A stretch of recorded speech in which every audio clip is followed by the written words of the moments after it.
तानाशाही नहीं चलेगी, नहीं चलेगी। ठेकेदार तेरी तानाशाही नहीं चलेगी, नहीं चलेगी। ठेकेदार प्रताप बंद करो, बंद करो, बंद करो। ठेकेदारी प्रताप बंद करो, बंद करो, बंद करो। नगर परिषद मुर्दाबाद, मुर्दाबाद, मुर्दाबाद, मुर्दाबाद। हमारी मांगे पूरी करो, पूरी करो, पूरी करो। हमारी मांगे पूरी करो। आवाज दो हमें, आवाज दो हमें। और किस वजह से आप धरने पर बैठे हैं? जी, मेरा नाम राकेश है। मैं डोर टू डोर कर्मचारी हूँ और मैं यहाँ पे हड़ताल पे बैठे हुए हैं हम सभी भाई।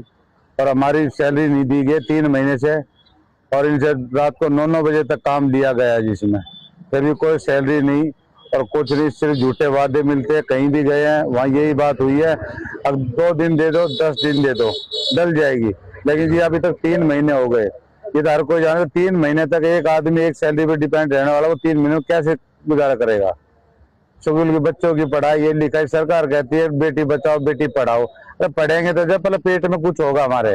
कितने ये आपके कर्मचारी कितने लोग लगे हुए हैं टोटल? ये हमारे पास 117 के करीब आदमी है, जो ड्राइवर भी है, हेल्पर भी है।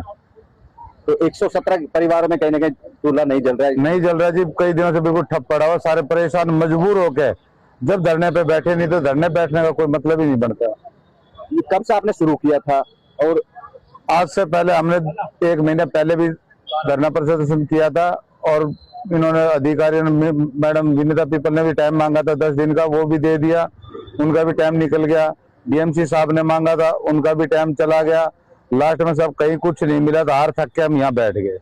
अभी आपका ठेकेदार क्या कह रहा है जिसके लिए आप काम कर रहे हैं? हमारा ठेकेदार कहता है पैसे की बात मत करो, काम करो काम, बस उसके अलावा कुछ जवाब नहीं पड़ती उसकी। बीच में भी आपने एजुकेशन किया, तो अब क्या रहेगा? जब तक सैलरी मिलेगी तब तक नहीं करेंगे या?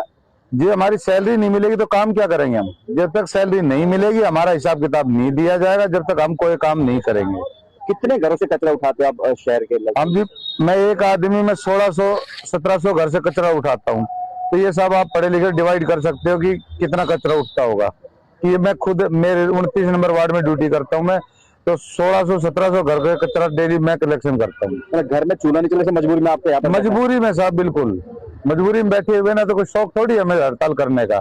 और किसी ने तनख्वाह के लिए बात भी की है तो उसको घर भेज दिया गया, जिनमें 2-4 भाई बाहर घर बिठा रखे हैं, वो भी उनमें से आए थे। अभी कुछ लड़की बीमार है, उसको बीमारी वो गए हुए हैं, वो भी बेचारे मजबूर हो गए। जिसने विरोध किया उसको बाहर निकाल दिया? आज जिसने विरोध किया उसको बाहर, आज हमारी भी कह रहे हैं अब जो तुम हड़ताल करोगे तो डबल अपसेंट काटूंगा और आगे से तनख्वाह देंगे तो अपने हिसाब से देंगे। तो सब ऐसे में कौन काम करेगा? कहने का ये शोषण है, सफा सब दिख रहा है बिल्कुल जी, तो अंधे को भी पता चल जाए तो इतनी बात सुनने का। तो जो ये डोर टू डोर कचरा कर्मचारी इनके बीच में है, क्या मसला है, किस तरह की स्थिति है? शहर पूरा सड़ रहा है और आज की बात नहीं है, मैं अनेक बार ये कह चुका हूं कि ठेकेदार प्रथा आपको बंद करनी पड़ेगी। और इनको जो लोग सबसे छोटा समझते हैं, चाहे सफाई कर्मचारी हो चाहे ये मेरे ड्राइवर भाई हो, ये सबसे बड़ा काम करते हैं। अगर ये ना हो तो आपके घर से बाहर निकलना मुश्किल हो जाए। और आज इन लोगों की ना बेचारों की बच्चों की फीस दी जा रही, किसी ने कोई 10-20-50 हजार का लोन ले रहा है, उस पर लगातार पेनल्टी लगने लग रही है। और तनख्वाह, मैं अभी इनसे प्रधान जी से बात कर रहा था, तो इनकी सैलरी भी जो डेली वेजेस जिस हिसाब से जो होनी चाहिए, दक्ष लोग है, कोई ट्रैक्टर चलाता है, कोई जेसीबी चलाता है, कोई वो ई रिक्शा चलाता है, कोई छोटा हाथी चलाता है जो टेम्पो जिसको आप बोलते हो, और इनको किसी को 12,000 किसी को 14,000 मिलते हैं। ये अनेक जगह जा चुके हैं। सबसे पहले गए नगर परिषद की चेयरपर्सन के पास, उन्होंने कहा 1 हफ्ते का समय, 10 दिन का टाइम दे दो।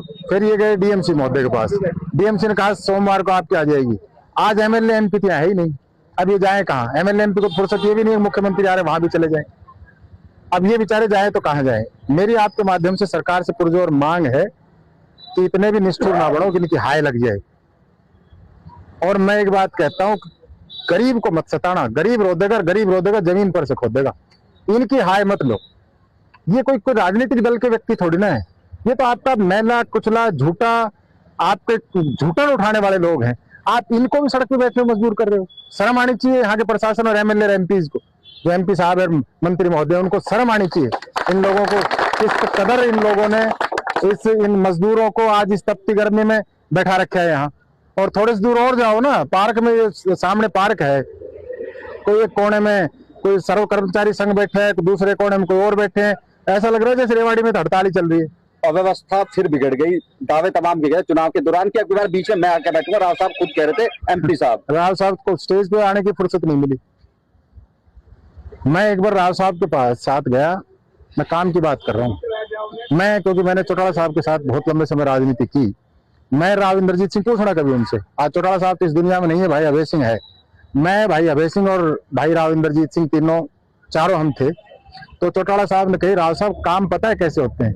बोले जो आपका केएमपी बना है, आपके इस इलाके के लिए बहुत बड़ी ये सौगात है सरकार की तरफ से। ये माननीय अटल बिहारी वाजपेयी की सरकार में इसकी एक तरह से शुरुआत हुई थी।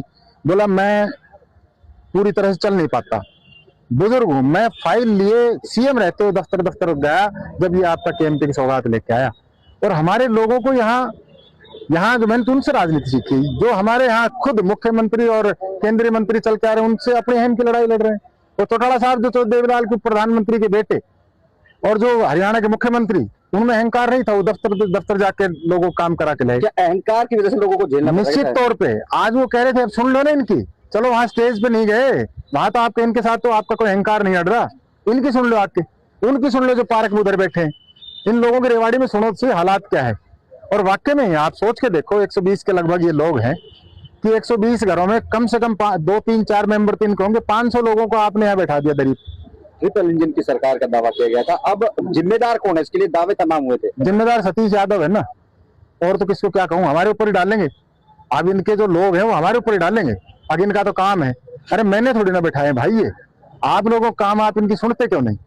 एमएलए साहब कहीं बाहर हैं, एमपी साहब को रेवाड़ी में फुर्सत नहीं है, वोट के समय पाएंगे फिर मांग लेंगे किसी न किसी नाम के ऊपर, फिर अपने ऐड दिखा के मांग लेंगे, और बात कर लेंगे। म्युनिसिपल कमेटी की चेयरपर्सन जुम्मा 4 दिन हुआ है, आपके माध्यम से देखा था वो 4 बार कहीं निकली थी, तो यहाँ भी आके इनकी पूछ ले समस्या क्या है। और ठेकेदार को बैठाते क्यों इनके बीच में लाके? अगर वो क्यों नहीं इनकी 3 महीने सैलरी नहीं दे रहा, किसी को 2000 दे दिए, किसी को 4000 दे दिए, एक मुश्त इनकी सैलरी क्यों ना दी जाए?